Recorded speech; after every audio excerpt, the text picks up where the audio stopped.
ఆరోహి, నువ్వు ఒకసారి ఈ న్యూస్ బులెటిన్ ని చెక్ చేస్తే టెలికాస్ట్ కి పంపించాలి. మేఘనా, నేను చిన్న ఇంపార్టెంట్ మీటింగ్ లో ఉన్నాను. నువ్వు వెళ్ళి తర్వాత వస్తావా ప్లీజా? ఆరోహి, నీ ఆరోగ్యం ఓకేనా? అదేంటి అలా అడిగావు? అంటే చూస్తుంటే నీలో నువ్వెందుకో చాలా టెన్షన్ పడుతున్నట్టుగా కనిపిస్తున్నావు.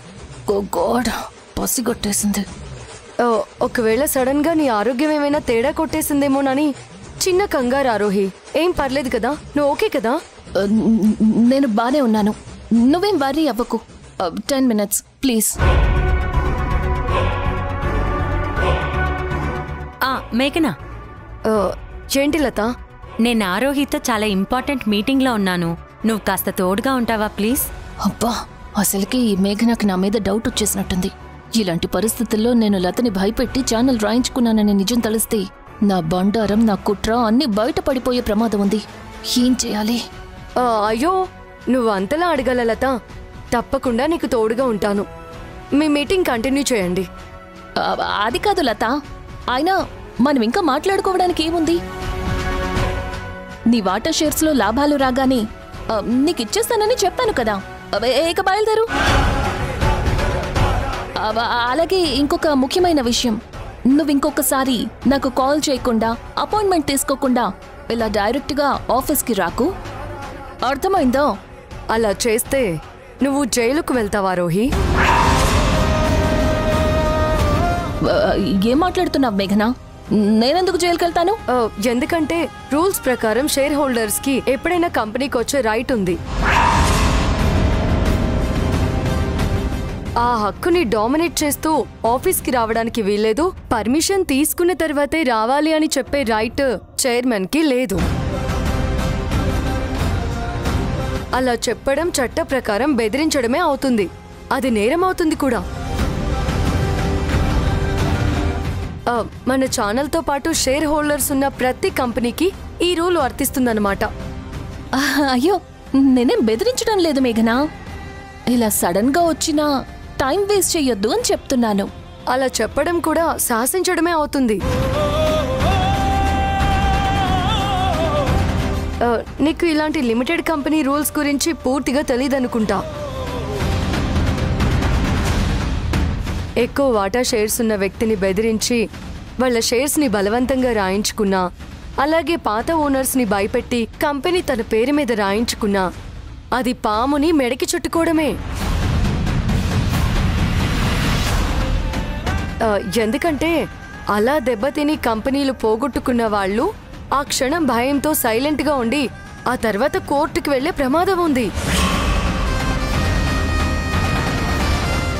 మా కంపెనీ మాకు కావాలి అని కేసు పెట్టి లీగల్గా ప్రొసీడ్ అవ్వచ్చు కూడా. విషయం కోర్టు దాకా వెళితే చచ్చినట్టు వాళ్ళ కంపెనీని వాళ్ళ చేతుల్లో పెట్టడం తప్ప ఆపడం, అడ్డుకోవడం మన తరం కాదు కదా. మనల్ని పుట్టించిన వాళ్ళ తరం కూడా కాదు. పాపం లత అమాయకురాలు కాబట్టి ఎన్ని మాటలన్నా సైలెంట్గా ఉంది. అదే లత ప్లేస్లో ఇంకెవరైనా ఉండుంటే షేర్ హోల్డర్స్ ని బెదిరించినందుకు నీ మీద ఈ పాటికే పోలీస్ కంప్లైంట్ ఇచ్చుండేవాళ్ళు తెలుసా. ఇది నా మంచి గురించి చెప్తోందో లేదా నా మీద పోలీస్ కంప్లైంట్ ఇవ్వమని దానికి సలహా ఇస్తోందో అర్థమై చావట్లేదు. నీ మంచి గురించే చెప్తున్నాను ఆరోహి. ఎందుకంటే నువ్వు నాకు మర్చిపోలేని మేలు చేసావు. మరి నేను బదులు తీర్చుకోవాలి కదా. అదే నీ రుణం తీర్చుకోవాలి కదా అంటున్నాను. విన్నావు కదా, నేనేదైతే నీకు చెప్పాలనుకున్నానో అవన్నీ నాకు శ్రమ లేకుండా మేఘన చెప్పేసింది. సో ఫైనల్గా నేను చెప్పేదేంటంటే, చెప్పడం కాదు, హెచ్చరించేదేంటంటే నా ఛానల్ నాకు కావాలి.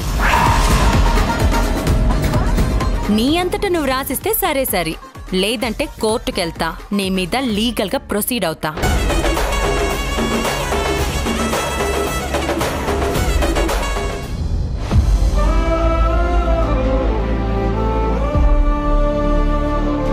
కొత్తగా పరిచయమైన వ్యక్తితో మేఘన చాలా క్లోజ్గా ఉంటోంది.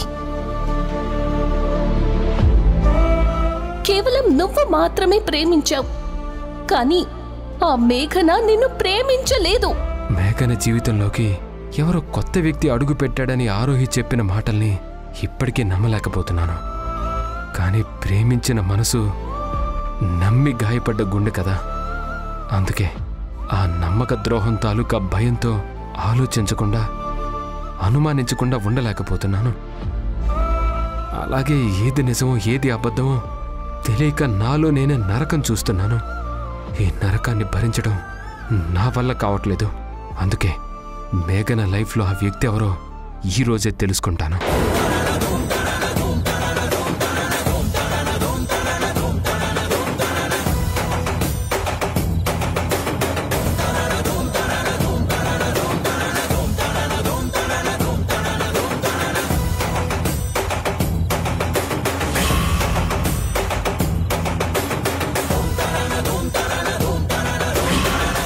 ఎక్కడికెళ్ళుంటుంది? నువ్వేం చేసినా, ఎన్ని ప్లాన్లు వేసినా, ఎన్ని కోట్లు ఖర్చు పెట్టినా సరే నా ఛానల్ని నా చేతిలోకి రాకుండా అడ్డుకోలేవు. అందుకే డిసైడ్ అవ్వు. సైలెంట్గా 4 గోడల మధ్య రాసిస్తావో, లేదంటే కోర్టు మెట్లెక్కి నలుగురిలో పరువు పోగొట్టుకొని రాసిస్తావో నువ్వే డిసైడ్ అవ్వు.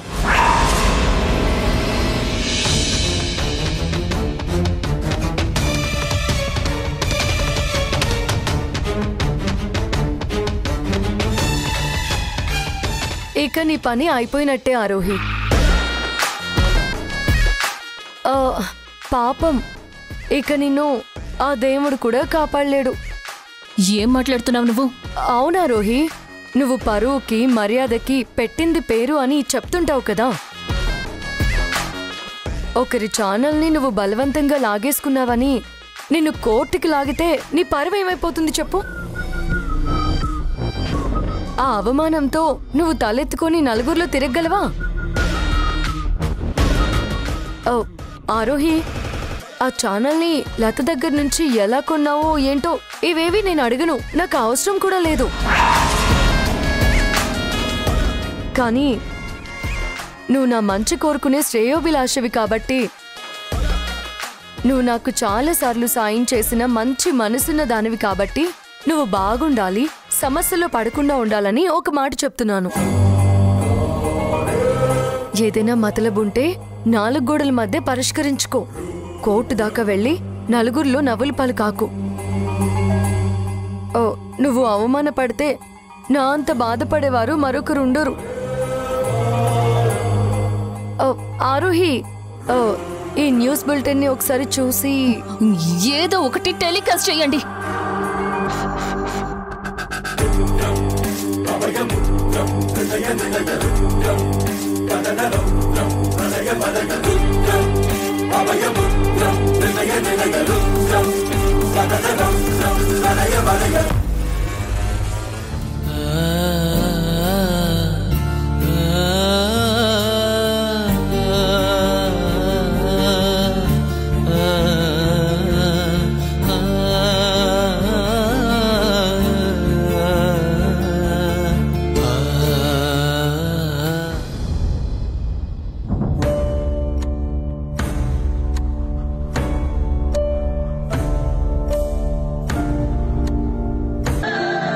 మేఘన నాతో ఏం మాట్లాడుతోందో తెలియదా నీకు? లతకి ఛానల్ తిరిగి రాసివ్వకపోతే నేను జైలుకి వెళ్తానని హెచ్చరించింది. లత నా మీద కోర్టుకు వెళ్తే నా పరువు రోడ్డు మీద పడుతుందని భయపెట్టింది. నిజంగా లత మనసులో తన ఛానల్ తనకి కావాలి అనే ఉద్దేశం, ఆలోచన తనకి ఉండి ఉంటే ఆ మాటలన్నీ డైరెక్ట్ గా మాట్లాడి ఉండేది కదా. అలా కాకుండా మేఘనెందుకు మాట్లాడుతుంది? అవును మేడం, లాజిక్కే. అర్థమైందా? ఇప్పటికైనా నీకు అర్థమైందా? లతతో మేఘన ముందే మాట్లాడింది. ఒక పక్కా ప్లాన్ ప్రకారం ఇదంతా చేసింది. లతకి ఒక నీడలా నిలబడి మేఘన ఇదంతా నడిపించింది అని నీకు అర్థమైందా? ఆలోచిస్తుంటే కొంచెం డౌట్ కొడుతుంది మేడం. ఏ ఇంకా డౌట్ అని అంటావేంటే వెర్రి మొహమా? నందు మేఘన విడిపోవడానికి నేను చేసిన కుట్రే కారణమన్న విషయం దానికి తెలిసిపోయింది. అందుకే అది నిన్న ఇంటికి భోజనానికి పిలిచి నాతో ఆడుకుంది.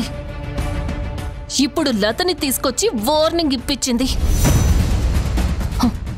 ఇవన్నీ చూస్తుంటే నా నిజ స్వరూపం నందుకి తెలియటం కోసం అది నా చుట్టూ ఒక పద్మవ్యూహం పన్నుతోందని అర్థమవుతోంది. మేడం, నాకు డౌట్. ఏంటి? నిజంగా మీ గురించి, మీ కుట్ర గురించి ఆ మేఘనకి తెలిసిపోయి ఉంటే నీ అంతు చూస్తాను అని మీకు డైరెక్ట్ గా వార్నింగ్ ఇవ్వాలి కదా. మరి అలా కాకుండా ఇలా చాప కింద నీరులాగా నరకు రావాల్సిన అవసరం ఏంటి?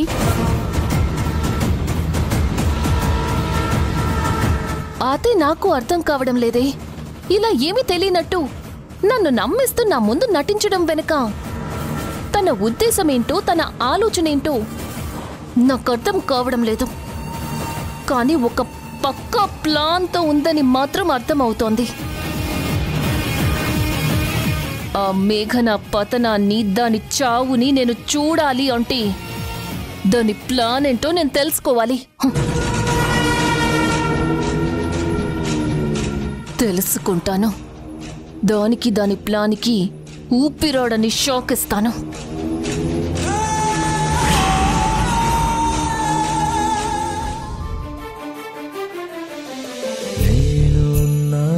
ఉదయం చీకటినే దాటే సమయం, పరుగెత్తుకు వచ్చే హృదయం నానా. ఎన్నాళ్ళుగా ఈ పయనం, పసిగట్టనలేదే వేగం, ఏ ఊహకి అందని త్యాగం నానా. కనిపించని దైవానికి నువ్వే నాన్న రూపం, కనిపించే ఏ అమ్మకి నువ్వే కథలోకం.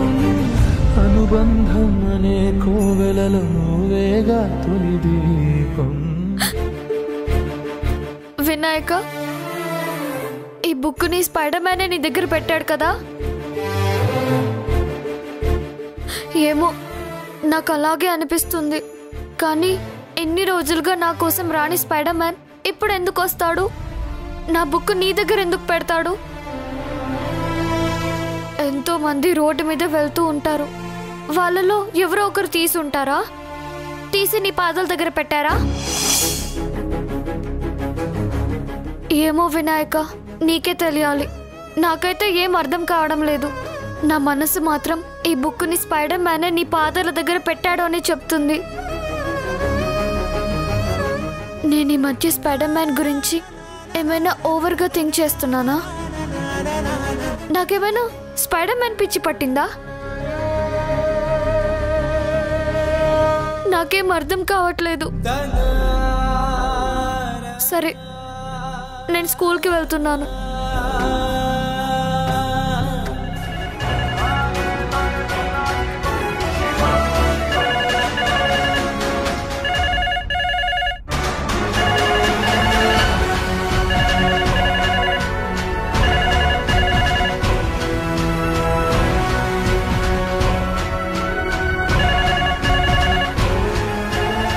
ఇప్పుడు లిఫ్ట్ చేస్తే నందు ఏమనుకుంటాడు?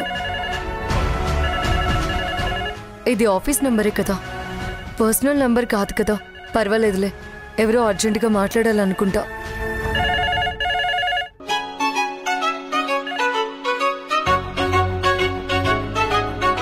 ఏంటి నందు, ఎన్నిసార్లు ఫోన్ చేయాలరా నీకు?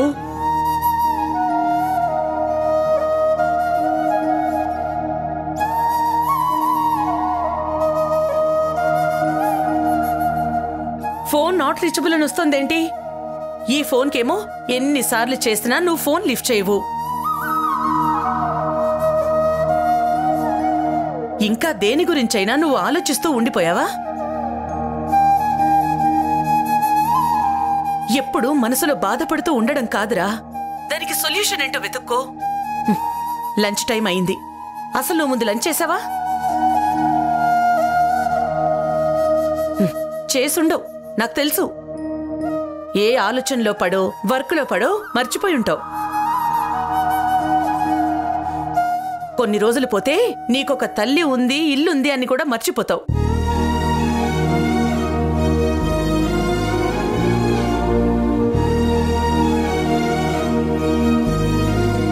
ఏంట్రా, ఏం మాట్లాడవేంటి? నిన్నే అడుగుతోంది, తిన్నావా లేదా?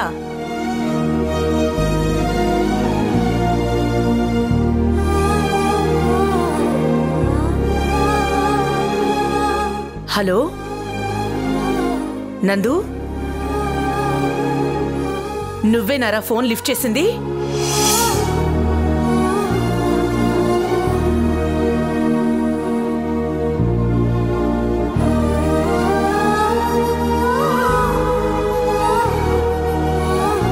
ఎవరు?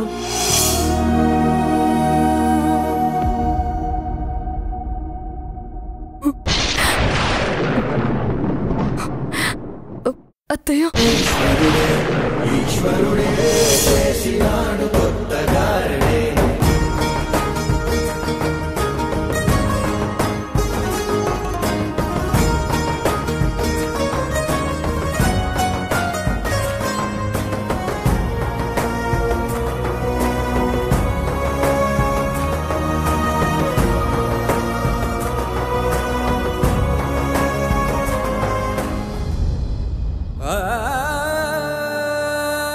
అత్తయ్య, నందు వర్క్ లో ఉన్నాడు. ఓ, ఏమైనా చెప్పాలా అత్తయ్య? నా కొడుక్కి బాక్స్ పంపించాను, తిన్నాడో లేదో గుర్తు చేద్దామని చేశాను.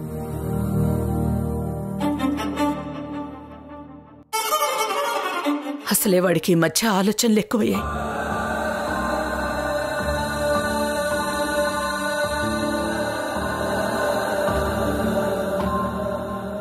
అలాగే అత్తయ్య, మీ అబ్బాయి రాగానే చెప్తాను.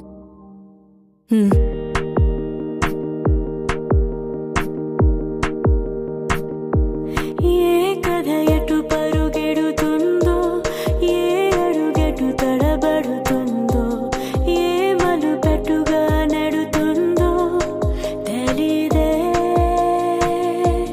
ఏ క్షణం ఎప్పుడేం చేస్తుందో, ఎవరినెలా నిలబెడుతుందో, ఎవరినెలా పడగొడుతుందో తెలీదే.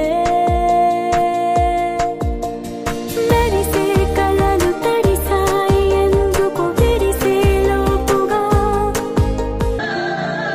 నేను లేకుండా చాలా హ్యాపీగా ఉన్నావు కదా. ఈ మాత్రం తెలివితేటలతో మాట్లాడడంలో ఆశ్చర్యమే ఉందిలే.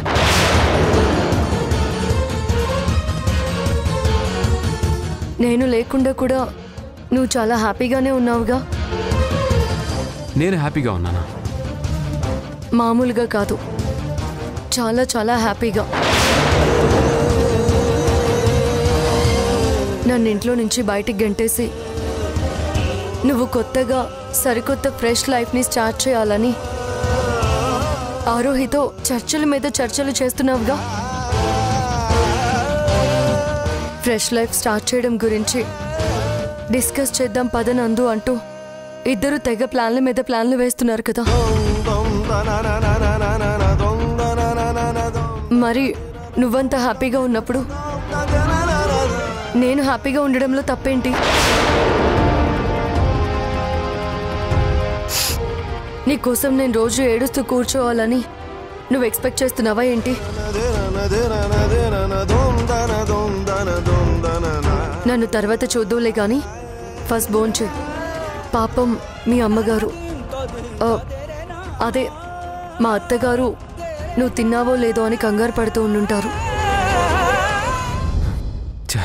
ఎవ్వరినెప్పుడు తన వలలో బంధిస్తుందో ఈ ప్రేమ, ఏమదినెప్పుడు మబ్బులలో ఎగరేస్తుందో ఈ ప్రేమ. అర్థం కాని పుస్తకమే అయినా గాని ప్రేమ, జీవిత పరమార్థం తానే అనిపిస్తుంది ఈ ప్రేమ.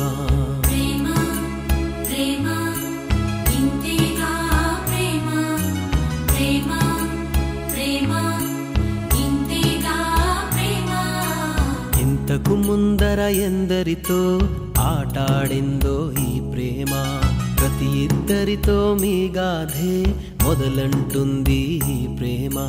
కలవని జంటల మంటలలో కనపడుతుంది ఈ ప్రేమ, కలిసిన వెంటనే ఏమోనో చెప్పదు పాపం ఈ ప్రేమ.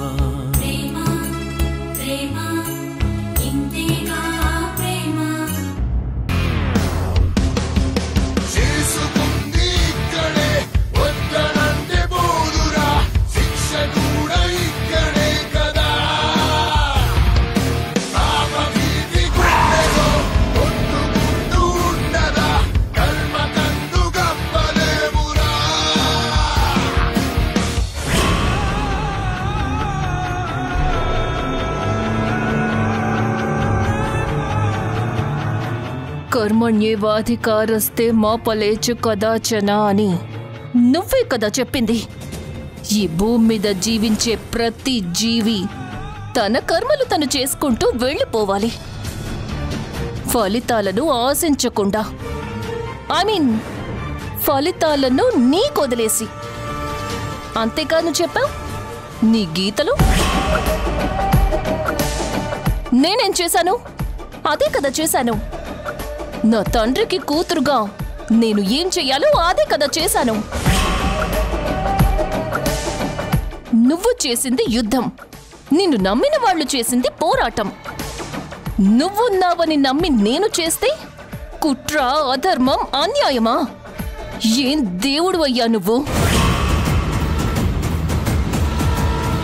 నాకు తండ్రి ప్రేమను దూరం చేసిన మేఘన మీద నేను రివెంజ్ తీసుకుంటుంటే మధ్యలోకి నువ్వు క్రాస్ అయ్యి మేఘన నిన్ను నమ్ముతుంది అనే ఒక్క కారణంతో దానికి సపోర్ట్ చేస్తున్నావేంటి?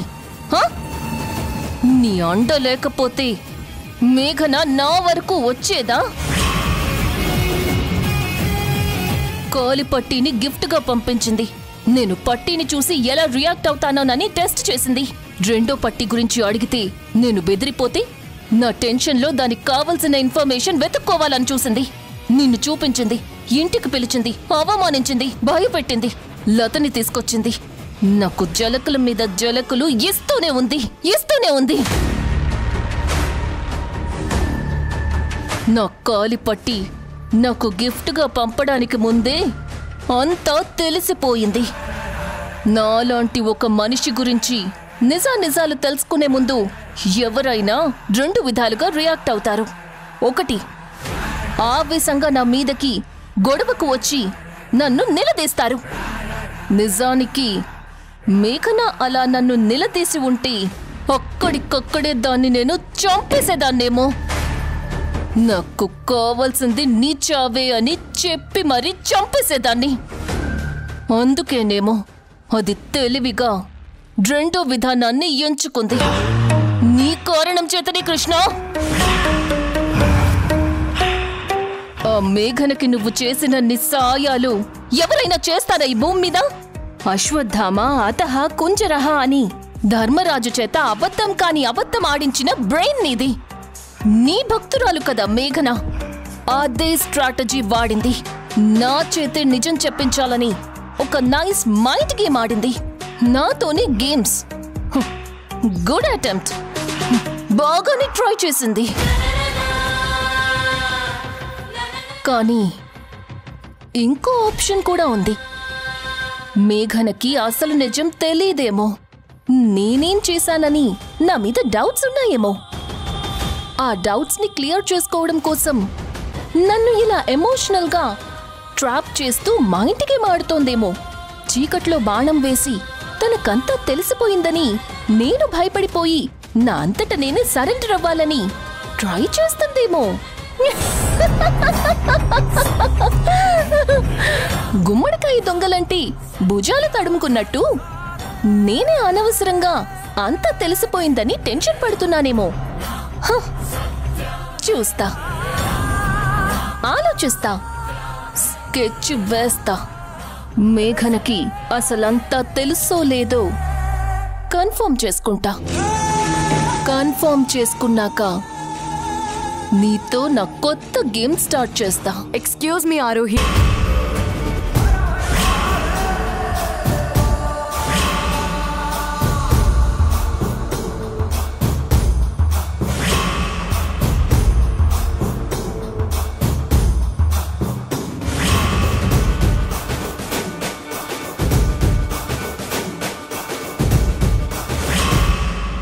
రం ఈశ్వరం హం పరమేశ్వరం యం యం కింకరం మంగం గాధరం భం భం భైరవం ఓం ఓంకారవం లం మూలాధరం శంభో శంకరం వందేహం. ఫైల్ మర్చిపోయాను.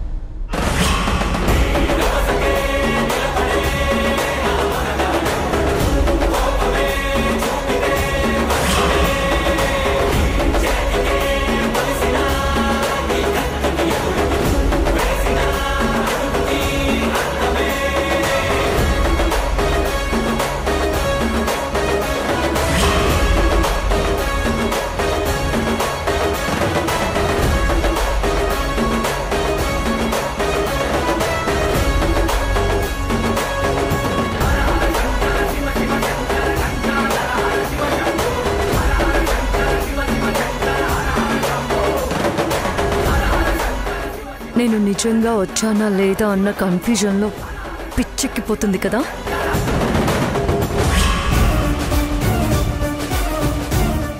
ఈ మేఘన నిజంగానే వచ్చిందా లేక ఇది కూడా డ్రీమేనా?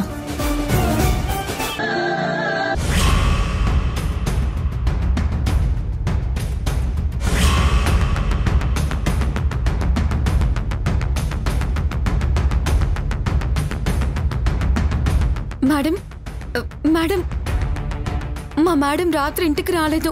తనకి ఏమైందో ఏమో. అసలే ఈ నెల శాలరీ కూడా ఇవ్వలేదు. మేడం మేడం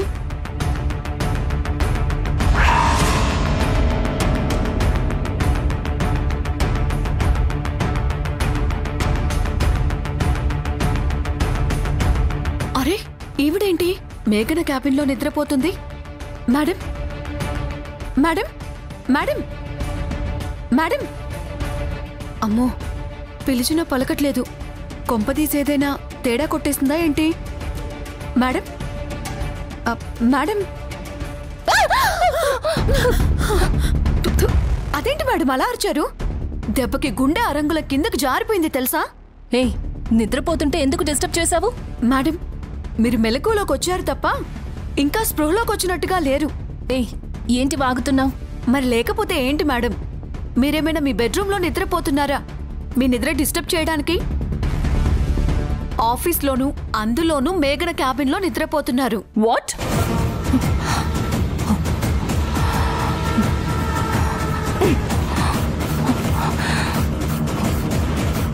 మీరు రాత్రి ఇంటికి రాలేదు. ఎన్నిసార్లు ఫోన్ చేసినా లిఫ్ట్ చేయలేదు. అందుకే భయంతో తెల్లారగానే పరిగెత్తుకుంటూ వచ్చాను. ఒకవేళ మీరు ఆఫీస్లో కనుక లేకపోతే నేను డైరెక్ట్గా పోలీస్ స్టేషన్కి వెళ్ళి మా మేడం కనపడట్లేదు అని కంప్లైంట్ ఇద్దామనుకున్నాను. ఏయ్, బుద్ధుందా నీకు? నేను మిస్సింగ్ ఏంటి? అయినా నేనేమైనా చిన్న పిల్లనా తప్పిపోవడానికి? తప్పిపోవడం కాదు madam, kidnap. Shut up Barbie. అయినా ఈ ఆరోహిని కిడ్నాప్ చేసే ధైర్యం ఎవరికుంది? మేఘన్కి. పులిని వేటాడటానికి సరైన అదును కోసం ఎదురు చూస్తున్న వేటగాడిలా మీ నిజ స్వరూపాన్ని బయట పెట్టడానికి మేఘన్ కూడా అలానే టైం కోసం ఎదురు చూస్తుంది. టైం బ్యాడ్ అయితే విలన్ కూడా కమీడియన్ అవుతారన్నట్టు ఒకవేళ మీ time bad అయిందేమో,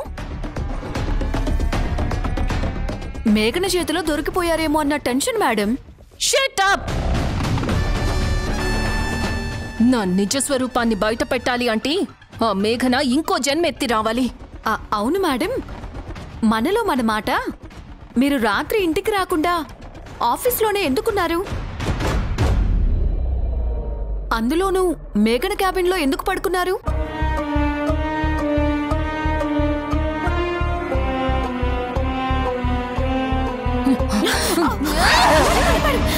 oh my god, oh my god, oh my God.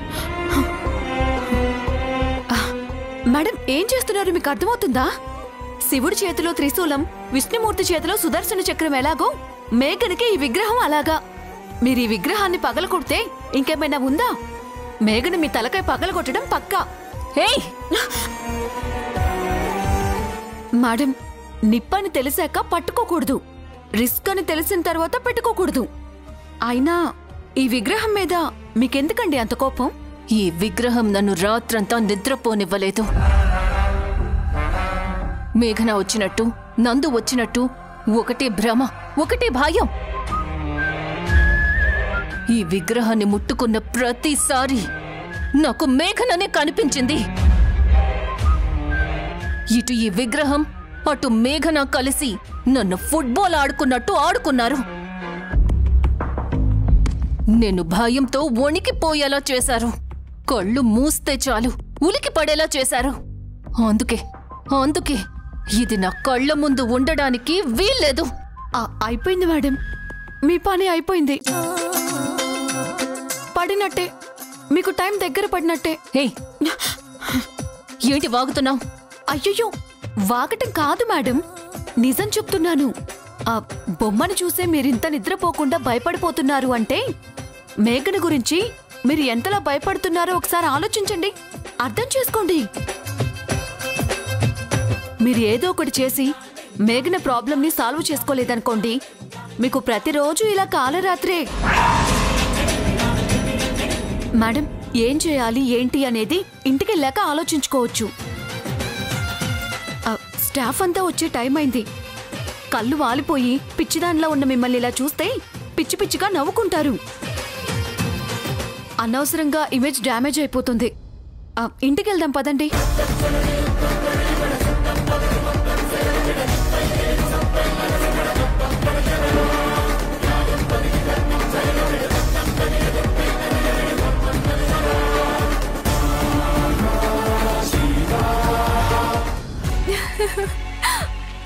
మేఘనా, నువ్వు చెప్పేది నిజమా? ఆరోహి అంతలా భయపడిపోయిందా? మామూలుగా కాదు. ఏది నిజమో ఏది భ్రమో అర్థం కాక టెన్షన్తో వణికిపోయింది. రాధాకృష్ణుల బొమ్మని చూస్తే చాలు తనని చంపడానికి నా రూపంలో యమధర్మరాజు వస్తున్నట్టు భయంతో గజగజలాడిపోయింది. నీకొక విషయం తెలుసా? నేను ఫైల్ తీసుకోవడానికి క్యాబిన్ దగ్గరికి వెళ్తే నేను నిజంగానే వచ్చానా లేదంటే భ్రమ అని పిచ్చిదానిలాగా బిత్తర చూపులు చూస్తూ ఉండిపోయింది. నాకు తెలిసి ఆరోహి రాత్రంతా నిద్రపోయి ఉండదు. ఆఫీస్లో భయంతో కాళరాత్రి చూసుంటుంది. ఆ భయంతో ఇక ఈరోజు ఆఫీసుకు కూడా రాదు. తిక్క బాగా కుదిరింది. మేఘనా, నువ్వు దాన్ని అలాగే భయపెడుతూ ఉండాలి. దాని నిజస్వరూపాన్ని కుట్రని నందుకి తెలిసేలా చేసి నువ్వు నందు ఒక్కటవ్వాలి. మీ కాపురం కుదుటపడి నువ్వు నందు ఇంతకు ముందులా హ్యాపీగా ఉండాలి. ప్రతి క్షణం అవే ప్రయత్నాల్లో ఉన్నాను నవ్య. దేవుడి దయ వల్ల అలాంటి రోజు చాలా తొందరలోనే వస్తుందనే నమ్మకంతో ఉన్నాను. దేవుడంటే గుర్తొచ్చింది, నేను గుడికి వెళ్ళాలి. రెడీ అవుతాను. అలాగే.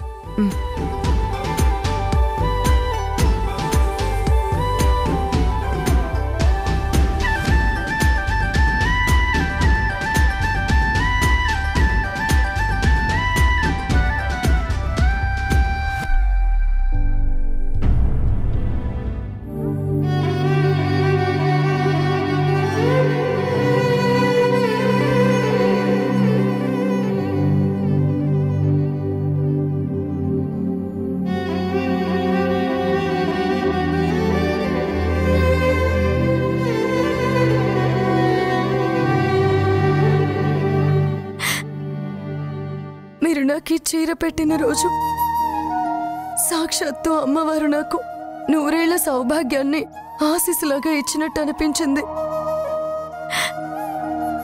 అమ్మలేని నాకు మీ రూపంలో అమ్మ దొరికిందని, అమ్మ ప్రేమ దొరికిందని చాలా సంతోషపడిపోయాను. ఈ లోకంలో బిడ్డని అమ్మ అర్థం చేసుకున్నంతగా ఎవరూ అర్థం చేసుకోలేరు. కానీ మీరు కూడా నన్ను అపార్థం చేసుకున్నారు. తప్పు చేసిన దోషిలా నన్ను చూశారు. అదే భరించలేనంత బాధగా ఉందత్తయ్య.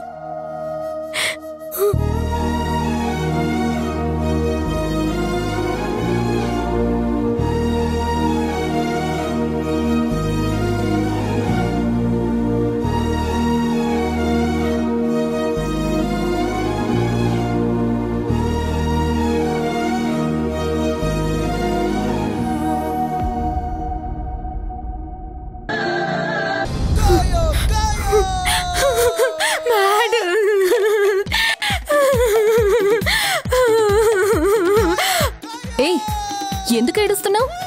తల్లో పేలు పడ్డప్పుడు గోక్కోకుండా, బాస్ పరిస్థితి తలకిందులవుతున్నప్పుడు గొల్లుమని ఏడవకుండా ఎలా ఉండగలం మేడం? ఎలా ఉండగలం? ఏం మాట్లాడుతున్నావు? మైండ్ సరిగ్గానే పనిచేస్తోందా నీకు? నా పరిస్థితి తలకిందులవ్వడమేంటి బుద్ధి లేకుండా? ఎందుకు మేడం ఇంకా ఆ మేకపోతు గాంభీర్యం? లతా వచ్చి నా ఛానల్ నాకివ్వాలి లేదంటే కోర్టుకు వెళ్తాను అని వార్నింగ్ ఇచ్చిన దగ్గర నుంచి మీలో మీరు కుక్కర్లో పప్పులా ఉడికిపోతూనే ఉన్నారు. ఆ లత ద్వారా మేఘన ఏం చేయబోతుందో, ఎలాంటి ప్లాన్లు వేయబోతుందో అని చలిజ్వరం వచ్చిన చేపలా గిలగిలా కొట్టుకుంటూ ఉన్నారు. ఆ భయంతో మీరు రాత్రి ఇంటికి రాకుండా ఆఫీస్లోనే కాలరాత్రి చూశారు. ఫస్ట్ సీన్లోనే మీ పరిస్థితి ఇంత దయనీయంగా ఉంటే ఇక క్లైమాక్స్ సీన్లో ఇంకెలా ఉంటుంది చెప్పండి. నోర్మోయ్! మేఘన మీద పగ తీర్చుకోవడం కోసం, కేవలం ఆ మేఘన మీద పగ తీర్చుకోవడం కోసమే ఈ ఛానల్ని కొన్నాను. మరి మేఘన మీద నా పగ ప్రతీకారం పూర్తిగా తీరకుండానే ఆ ఛానల్ని అంత తేలిగ్గా ఇచ్చేస్తానా? అది కాదు మేడం, చచ్చినట్టు ఛానల్ ఇచ్చి తీరాల్సిందే, లేదంటే తగ్గేదేలే అని లతతో మేఘన మీకు డెడ్ లైన్ పెట్టింది కదా. బార్బీ, కంసుడు తెలుసా నీకు? ఆ పురాణాల్లో వినడమే మేడం, బయట పెద్దగా పరిచయం లేదు. అయినా ఇప్పుడు ఈ సీన్లో సడన్ గా ఆయనెందుకు గుర్తుకొచ్చారు మేడం? కంసుడికి ఎవరి మీదైనా డౌట్ వచ్చినా, ఎవరి ప్రాణాలైనా తనకి కావాలని ఉందనిపించినా మూడో కంటికి తెలియకుండా తను ఏం చెయ్యాలో అది చేసుకుంటూ వెళ్ళిపోతాడు. నేను కూడా అదే టైప్. అంటే ఏం చేయబోతున్నారు మేడం? కంగారెందుకు, జస్ట్ వెయిట్ అండ్ సీ.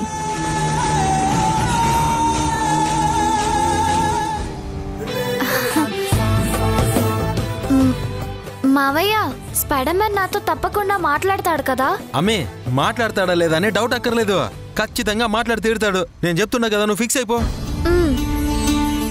మావయ్య మావయ్య మావయ్య, ఇక్కడే ఆపు. ఏమైనదమ్మే, ఈయన్నే ఆపమని చెప్తా ఉండవా? మనము ఇంటి లోపలికి వెళ్తే చాలా డేంజర్ మావయ్య. ఓయమ్మా, ఏందే డేంజరా? అంటే కొంపదీసి ఇంటి బయట పెద్ద పెద్ద కుక్కలు గానే ఉన్నాయా ఏంది? కాదు మావయ్య, ఇంట్లో పెద్ద పులి లాంటి బామ్మగారు ఉన్నారు.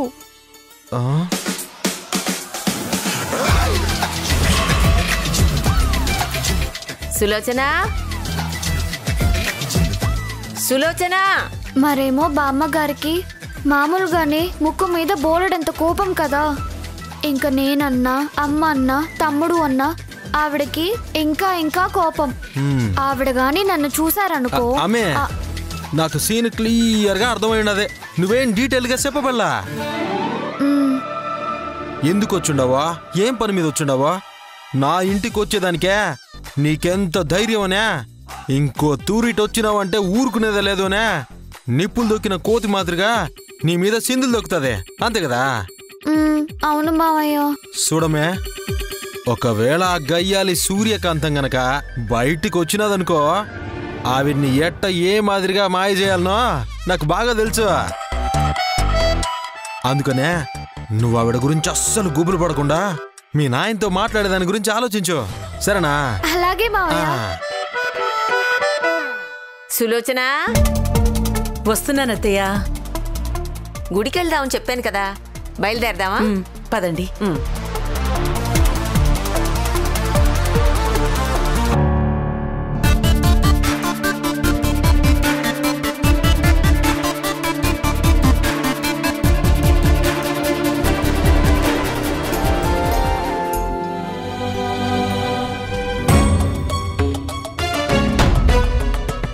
కరిచే చెప్పుని కాళ్లకు చుట్టుకున్న పాముని ఎంత త్వరగా వదిలించుకుంటే అంత మంచిదంటారు. కొన్ని దరిద్రాలు కూడా అంతే. ఏంటి, ఇందాకటి నుంచి గమనిస్తున్నాను. ఆవిడ గారిని నేనేదైనా అనడం, నువ్వు నన్ను మింగేసేలా చూడటం. చూడు, ఆవిడ్ని కోడలుగా తిరిగి తెచ్చుకోవాలని ఆశపడుతున్నావేమో. ఒకవేళ అలాంటి ఆశలేమైనా ఉంటే అవి వదిలేసుకో.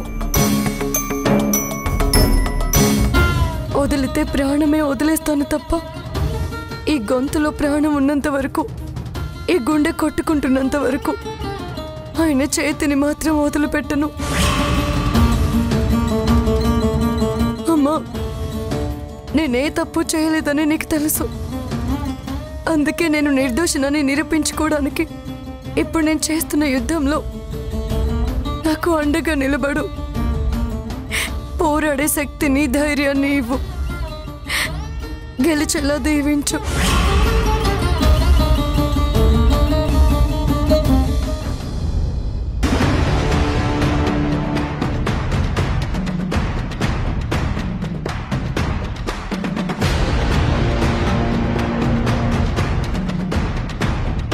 శతమానం భవతి శతాయు పురుష శతేంద్రియ ఆయుష్యేవేంద్రియే ప్రతిష్టతి. నమస్కారం అమ్మా. ఓం లక్ష్మీం క్షీరసముద్రరాజతనయాం శ్రీరంగధామేశ్వరీం దాసే భూతసమస్తదేవలోకవనితాం లోకైకదీపాంకురాం శ్రీమన్మందకటాక్షలబ్ధవిభవ బ్రహ్మేంద్రగంగాధరాం త్వాం త్రైలోక్యకుటుంబినీం సరసజాం వందే ముకుందప్రియాం వరాంకుశోపాశమపీతముద్రాకరైర్వహంతీంగబలాసనస్తాం బాలార్కకోటిప్రతిభాంధ్రనేత్రాం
ఎలా ఉన్నారు అత్తయ్య? బాగున్నారు?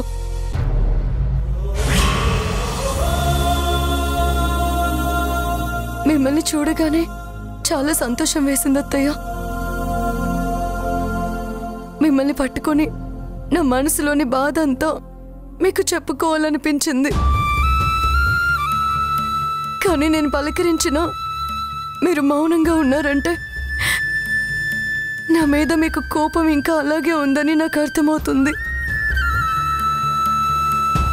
ఒకవేళ నేను పలకరించడం ద్వారా మీకేదైనా ఇబ్బంది కలిగించుంటే నన్ను క్షమించండి అత్తయ్య.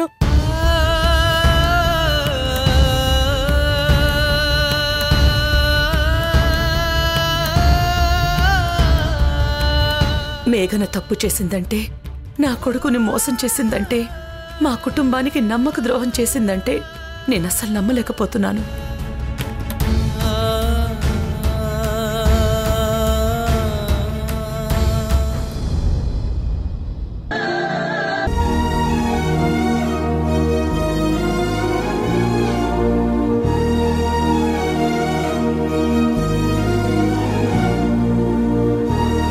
నన్నింత బాగా అర్థం చేసుకునే మీరు ఆ ఒక్క విషయంలో అపార్థం చేసుకున్నారు. అదే బాధగా ఉందత్తయ్య.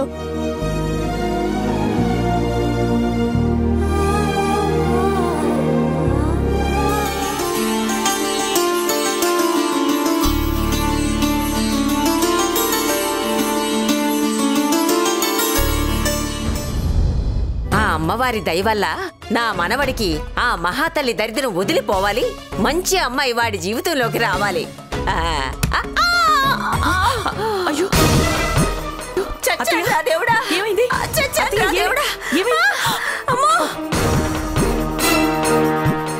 నన్ను చంపడానికి ఆ మేఘన నా మీద కొబ్బరి చిప్పతో హత్య ప్రయత్నం చేసింది. అత్తయ్య, అనడానికి కూడా ఒక అర్థం ఉండాలి. తనెక్కడో అంత దూరంలో ఉంది, మీ మీద కొబ్బరి చిప్ప ఎలా విసురుతుంది? తను వెయ్యకపోతే నాకు దెబ్బ ఎలా తగులుతుంది? ఎవరో కొబ్బరికాయ కొడుతూ ఉండుంటే వచ్చి తగిలుంటుంది. పదండి.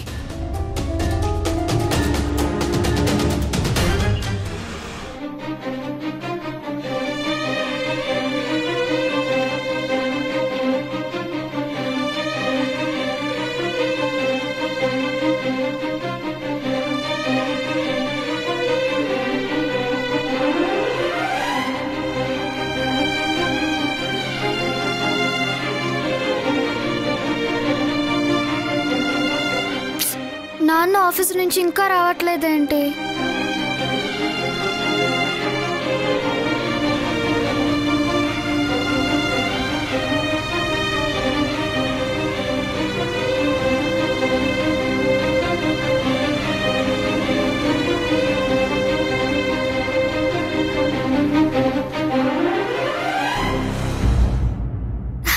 హై, నాన్న వచ్చాడు. Spider man!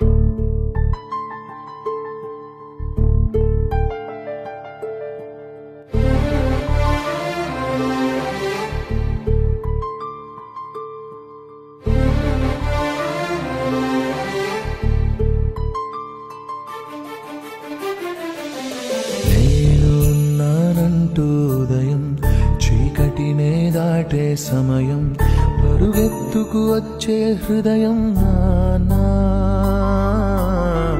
ఎన్నాళ్ళుగా ఈ పయనం పసిగట్టనలేదే వేగం ఏ ఊహకి అందని త్యాగం నానా కనిపించని దైవానికి నువ్వే నాన్న రూపం కనిపించే ఏ అమ్మకి నువ్వే కదలోకం అనుబంధం అనే కోవెలలో నువ్వేగా తొలి దీపం మన ఇద్దరి బంధం చూసిన వికెందుకింత కోపం నానా మళ్ళీ రావా మాలా ఏకం కావా. ఆ రోజు నేను ఇంటికి వస్తే నువ్వు నాతో మాట్లాడలేదు కదా. నేను ఆ రోజు చాలా ఏడ్చాను. బెలూన్స్ లో నేను రాసిన పేపర్స్ చూసి నువ్వు తప్పకుండా గణేష్ టెంపుల్ కి వస్తావనుకున్నాను స్పైడర్ మ్యాన్. నీకోసం నేను చాలా సేపు వెయిట్ చేశాను. మరెందుకు స్పైడర్ మ్యాన్ ఆ రోజు నువ్వు నా కోసం రాలేదు?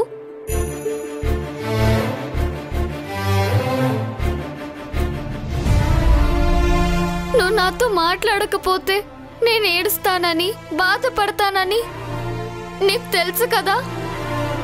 మరి తెలిసి కూడా ఎందుకు స్పైడర్ మ్యాన్ నువ్వు నన్ను బాధ పెడుతున్నావు?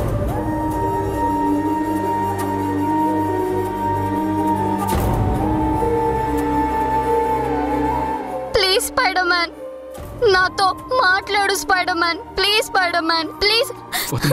నీతో మాట్లాడకుండా నేను ఉండలేను స్పైడర్ మ్యాన్.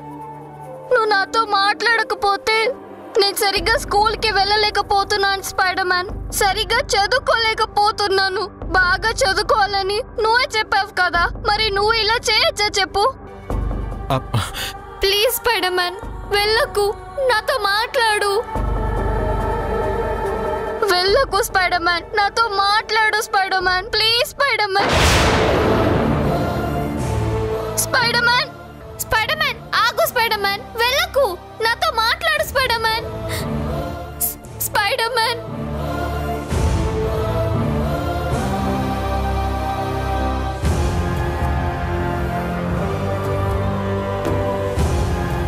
నేనేం తప్పు చేశాను? మరి నువ్వు నాతో మాట్లాడకుండా ఎందుకు నాకు ఇంత పనిష్మెంట్ ఇచ్చావు చెప్పు స్పైడర్ మ్యాన్.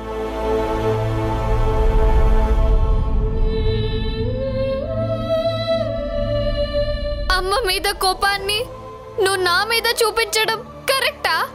నువ్వే చెప్పు.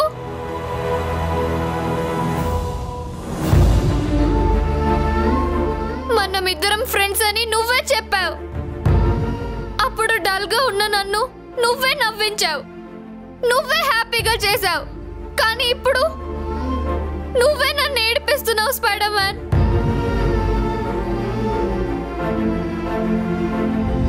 నేను బాధపడితే నువ్వు చాలా బాధపడతానని చూడలేనని చెప్పావు కదా నాన్న. మరి నేను ఇక్కడ బాధపడుతుంటే నీకు బాధ అనిపించడం లేదా నాన్న? నేను ఏడుస్తుంటే నీకు జాలి అనిపించడం లేదా? వచ్చి నాతో మాట్లాడాలని అనిపించడం లేదా?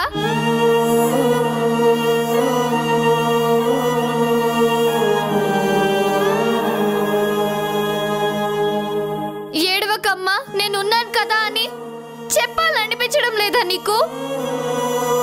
రా స్పైడర్ మ్యాన్, వచ్చి ఒక్కసారి నాతో మాట్లాడు ప్లీజ్ స్పైడర్ మ్యాన్ ప్లీజ్.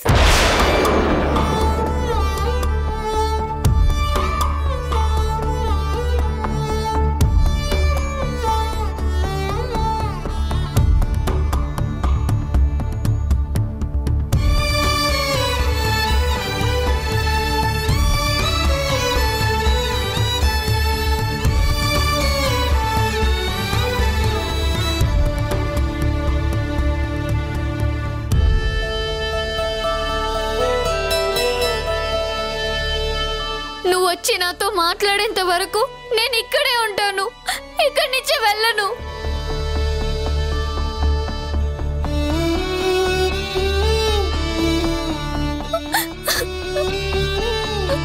అమ్మా